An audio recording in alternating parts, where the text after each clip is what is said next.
जय श्री कृष्णा। पवित्र कार्तिक महीने की कथा व महात्म। 28वां अध्याय। धर्मदत्त ने पूछा, हे देवराज, जय और विजय ने अपने पूर्व जन्म में ऐसा कौन सा पुण्य किया जिससे भगवान विष्णु का रूप धारण करके वह उनके द्वारपाल हुए। गणों ने पूछा, प्राचीन काल में तृणाबिंदु की पुत्री देवहूति से कदर्प ऋषि द्वारा केवल देखने मात्र से ही 2 सुंदर बालक उत्पन्न हुए।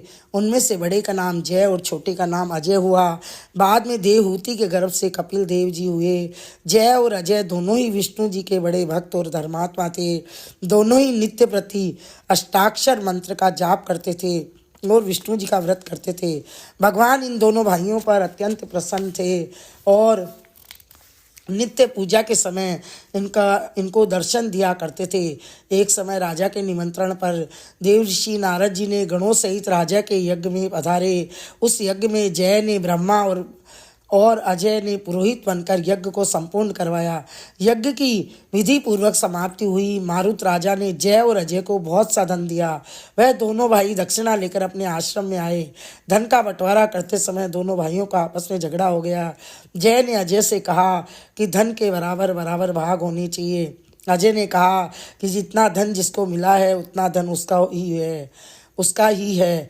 तब जय ने क्रोध में आकर अजय को शाप दिया, तुम धन लेकर नहीं देना चाहते हो, इसलिए तुम ग्राह हो जाओ। अजय ने जय का दिया हुआ शाप स्वीकार कर लिया और जय को शाप दिया कि तू अभिमानी है, इसलिए हाथी हो जा। जब नियम पूर्वक दोनों की पूजा के समय जब भगवान उनको दर्शन देने के लिए आए तो दोनों ने भगवान से श्राप मोचन का उपाय पूछा। दोनों ने प्रभु से कहा, हे देव, हम दोनों आपके भक्त हैं, मगर हम हाथी की योनि से कैसे होंगे। हे कृपा सागर, शाप से हमारा उद्धार कीजिए। भगवान विष्णु जी ने कहा, मेरे भक्तों की वाणी कभी असत्य नहीं होगी। यमराज भी इसको अन्यथा नहीं कर सकते। पूर्व काल में मुझे भक्तराज प्रहलाद के कहने पर स्तंभ से प्रकट होना पड़ा था और राजा अम्बरीश के कहने पर 10 अवतार लेने पड़े थे। अतः तुम दोनों अपने शापों को भोग कर मेरे लोक को प्राप्त हो गए। इतना कहकर विष्णु जी अंतर्ध्यान हो गए और गणों ने कहा। फिर वह दोनों गंडकी नदी के किनारे मगर और हाथी हुए।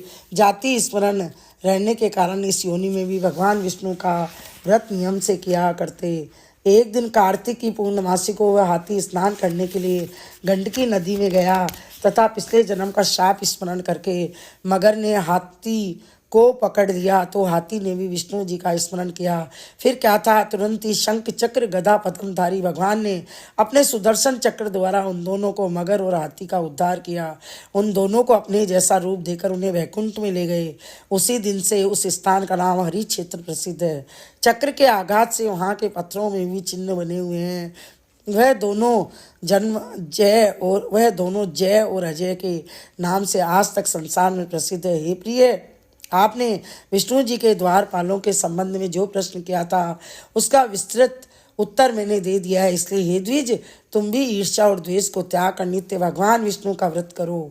जगत के प्रत्येक जीव को समदृष्टि से देखो। तुला, मकर और मेष की संक्रांति में नित्य प्रातः स्नान किया करो। तुलसी वन की रक्षा किया करो। एकादशी व्रत किया करो। तुलसी वन की रक्षा किया करो। गो ब्राह्मण वैष्णवों की सेवा के लिए हर समय तैयार रहा करो। व्रत करने वालों को मसूर, कांची, बैंगन के साग को कदापि प्रयोग न करना चाहिए। हे धर्मदत्त, ऐसा करने पर तुम शरीर त्याग कर हम लोगों के समान गति पाओगे। भगवान विष्णु को प्रसन्न करने वाले इस व्रत के समान फल देने वाला तीर्थ, दान और यज्ञ दूसरा और कोई नहीं है। हे विप्र, तुम धन्य हो, क्योंकि तुमने विष्णु को प्रसन्न करने वाला व्रत किया है, जिसका आधा फल तुमने कलह को दिया है। उसके बाद हम कलह को वैकुंठ में ले जा रहे हैं। नारद जी ने कहा, हे राजन, इस प्रकार धर्मदत्त को विष्णु भक्ति का उपदेश देकर कलह को साथ लेकर विष्णु के पार्षद वैकुंठ को चले गए और धर्मदत्त भी उनके आदेश अनुसार विष्णु के व्रत में तल्लीन हो गया। जब उसका देहांत हुआ तो अपनी दोनों स्त्रियों के साथ विष्णु लोक को गया। हे राजन, जो कोई भी प्राचीन काल में इस इतिहास को पढ़ता है, सुनता है और सुनाता है, वह अंत में विष्णु लोक को प्राप्त होता है। बोले विष्णु भगवान की जय।